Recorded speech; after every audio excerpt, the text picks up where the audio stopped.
दोस्तों, आज हम लोग चर्चा करने जा रहे हैं कि जो सोशल रिफॉर्म्स में आज भी कुछ सोशल रिफॉर्म्स देखने को मिल रहे हैं। वैसे तो हम देख रहे हैं सोशल रिफॉर्म्स हमारे अंग्रेजों के समय से ही होते आए हैं और फिर हमारे राष्ट्रीय आंदोलनों में सोशल रिफॉर्म को बहुत सारा सरे जाता है। उसके बाद हम आज़ाद हुए, अभी भी कभी कभी लगता है कि कुछ सोशल रिफॉर्म्स की ज़रूरत है और समय समय पर होते भी रहते हैं। आज अभी हाल ही में आप देखते हैं कि जो लड़कियों की वैवाहिक आयु है वो 18 से बढ़ा करके 21 की गई है। ये जो सरकार का कदम है वास्तव में सराहनीय है, अच्छा कदम है। इसको भी हम सोशल रिफॉर्म्स के रूप में हम देख सकते हैं, क्योंकि आप जानते हैं कि भारत में तो किस तरीके से स्थितियां हमारी बदलती चली गई। आज देख रहे हैं कि लिटरेसी कम होने की वजह से हमारी बच्चियों में कितनी बड़ी आपदाएं आ रही हैं। अशिक्षा का माहौल, आप जानते हैं कि वही भारत है जहां पर बाल्यकाल में ही शादी की जाती थी और किस प्रकार से सती प्रथा का उन्मूलन किया गया, विधवा विवाह के लिए किस प्रकार से हमारी सरकार ने प्रोत्साहन दिया। यानी विधवा विवाह को हमारी अंग्रेजी सरकार ने भी 1856 में भी उसको संविधान बना करके वैध घोषित किया गया,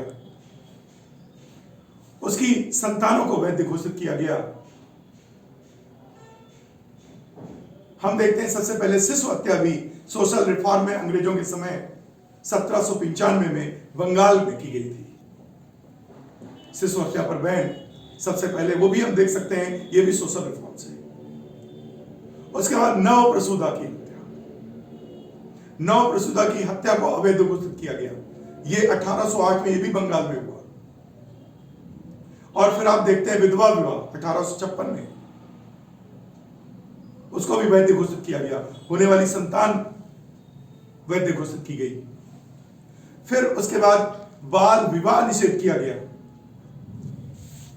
ये भी हमारे बालिकाओं से संबंधित है। बाल विवाह को 1901 में निषेध घोषित किया गया। और फिर आगे चल करके सरकार ने, जो सरकार के द्वारा 14 और 18 वर्ष, यानी 18 वर्ष का लड़का और 14 वर्ष की लड़की की आयु निश्चित की गई। और फिर आप देखते हैं कि ये एज 18 ईयर्स हो गई, 18 ईयर्स, क्योंकि बहुत सारे लोग 18 से पहले ही विवाह कर देते थे। उनको केवल विवाह से मतलब है। जहां पर 4 औरतें खड़ी हुई, जहां भी 4 औरतें बैठी, एक ही मुद्दा, किसी तरह हाथ पीले करो, किसी तरह गंगा नहाओ। और वो लोग किसी भी तरीके से अपने ही इधर उधर सिस्टम भिड़ा करके उसको फटाफट ब्याहने के चक्कर में रहते थे। तो 18 तक रुके। अभी भी हम 21वीं सदी में प्रवेश कर रहे हैं। 21वीं सदी में हम कहते हैं हम सभ्य हैं, टेक्नोलॉजी से लैस, लेकिन फिर भी हम पुरानी इन कुरीतियों को धता नहीं बता पा रहे। अभी भी बहुत सारे परिवार केवल 18 साल की एज देखते थे, कैसे 18 साल की हो और निपटा दें। देख रहे हैं कोर्ट में कितने केस हैं, कोर्ट में आधी संख्या तलाक की होगी, यानी परिवार न्यायालय की होगी।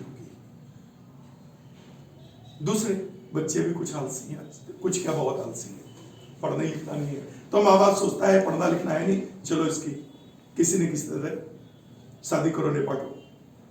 लेकिन उसमें से कुछ लड़कों का नुकसान भी हो जाता है, कुछ बच्चियों का नुकसान भी, जो पढ़ने वाली होती हैं, उनके माँ बाप अशिक्षित हैं, उनको समाज का प्रेशर है, उससे उबरने के लिए, गंगा नहाने के लिए, कथा सुनने के लिए किसी ने तरह अपने बिरादरी में देखा और बोला चलो। अब पता चला उसमें से कुछ लड़कियों को फायदा जरूर हुआ कि अब उनको 3 साल और उनके गार्जियन विवाह के लिए प्रेशराइज नहीं कर सकते हैं, विवाह के लिए प्रेशर नहीं बना सकते हैं, और उन्हें 3 साल का अवसर मिल रहा है जिसमें अपने भविष्य को सुनिश्चित कर सकती हैं। कौन लड़कियां? महज डूअर, जितनी गर्ल्स हमारी डूअर हैं, ब्लेमर तो कुछ नहीं कर सकती, उनको 21 साल क्या 51 साल कर दिया जाए फिर भी कुछ नहीं हो सकता है।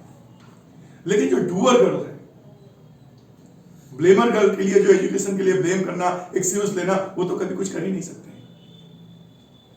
और उनके लिए लंबित रहना भी नहीं चाहिए, कर भी देना चाहिए। मेरा भी इरादा यही है कि जब घरे देखना है तो फिर सिस्टम से करो, जाओ, टाइम को इग्नोर, टाइम को इधर उधर नजरअंदाज ना करो। लेकिन अगर बच्चियां कुछ करने वाली हैं, उनके अंदर समझ डेवलप हो जाती है, अपना भविष्य बना सकती हैं, और वो पुरानी किसी चीजों से उबर सकती हैं, पुरानी जो हमारी इकोनॉमी है उसको स्टैंड अप कर सकती हैं। भाई स्त्री को आधे से अधिक आबादी है, अगर हमारी स्त्री पढ़ी लिखी हो जाए, स्त्री हमारी समझदार हो जाए, तो फिर कहना क्या दोस्तों। तो जागृति में आपका क्या कहना है कि जो ये आपको 3 साल लड़कियों के परिप्रेक्ष्य में सरकार ने दिए, ये किस तरीके से फायदेमंद हो सकते हैं? क्या वास्तव में अच्छा सरकार का कदम है? जी, ये बहुत ही एक अच्छा कदम हम कहेंगे इसको, क्योंकि जैसे कि आपने बताया कि कुछ लड़कियों में कुछ काम करने का एक जज्बा होता है, तो उनको एक बांध दिया जाए कि 18 साल में आपकी शादी करा दी जाएगी, उनको उच्च शिक्षा का अधिकार नहीं मिल पा रहा था। तो सरकार का ये बहुत ही साहसिक कदम मैं कहना चाहूँगी, क्योंकि अब वो उच्च शिक्षा प्राप्त कर लेंगी, उनमें एक समझ आ जाएगी, परिपक्व हो जाएंगी वो काम करने के लिए। और हम लोग जैसे जेंडर इक्वलिटी की भी बात करते हैं, तो उस लिहाज से भी ये एक बहुत ही साहसिक कदम है। और जिनमें करने का कुछ होता है तो उनको वैसे भी उनको कोई सीमा नहीं बांधनी चाहिए कि इतनी ही आयु में आपकी शादी करा देनी है, क्योंकि इस तरह से अगर जैसे कि सर ने बोला कि एक स्त्री अगर घर में जो मेन होती है वो एक स्त्री होती है, पूरा घर एक स्त्री ही चलाती है। अगर एक वो शिक्षा ग्रहण करने वाली होगी, अगर वो शिक्षित होगी, तभी उसका परिवार भी उसी तरह ही रहेगा। अगर वो खुद ही अशिक्षित रह जाती है तो वो अपने परिवार को कैसे शिक्षा दे पाएगी, कैसे आगे बढ़ा पाएगी। तो इस तरह जो सरकार ने ये कदम उठाया, मैं इसको बहुत ही अच्छा कदम मानती हूँ।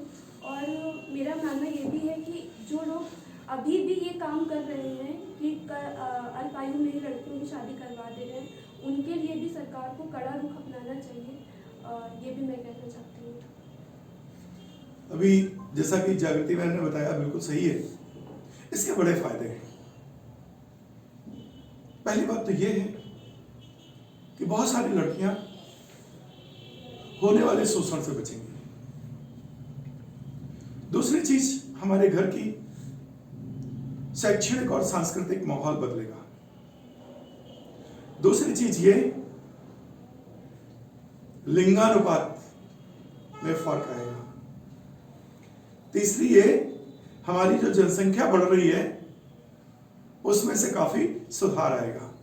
जो हमारी जनसंख्या ग्रोथ रेट है उसको भी हमें काफी महत्वपूर्ण भूमिका रहेगी इस अधिनियम की, क्योंकि 3 वर्ष पहले यदि बच्चियों की शादी होती है तो यानी आप ये समझ लीजिए कि हमारी जनसंख्या में ग्रोथ का एक अहम हिस्सा आ जाता है। जैसे हम देखते हैं केरल वगैरह में सब लोग समझदार हैं और पहले अपने भविष्य की बात करते हैं, बाद में शादी की बात करते हैं। यहां तक कि कभी कभी वो डिफेंस वगैरह नौकरी करते हैं, 15-15 साल के बाद शादी करते हैं। तो आप देखेंगे वहां पर जनसंख्या का रेट भी कम है, ग्रोथ भी कम है, और बेरोजगारी नहीं है, क्योंकि हर एक आदमी सक्षम हो रहा है और उनका शोषण नहीं हो पाता है। दूसरी चीज, घर बहुत सुंदर तरीके से चला सकते हैं। अल्प अवस्था में शादी करना, जिसके पास खुद की समझ नहीं है, वो जाकर के घर क्या संभालेगी, वो अपने ससुराल को कैसे मैनेज करेगी। कम से कम विवाह करने से पहले उसकी ऐसी तो योग्य और ऐसी समझ होनी चाहिए जिससे कि दूसरे के घर जा करके उसको अच्छा सा एटमॉस्फेयर दे सके, उसकी संस्कृत और अपनी संस्कृत को आत्मसात करके एक अच्छा पुनर्निर्माण कर सके। धन्यवाद।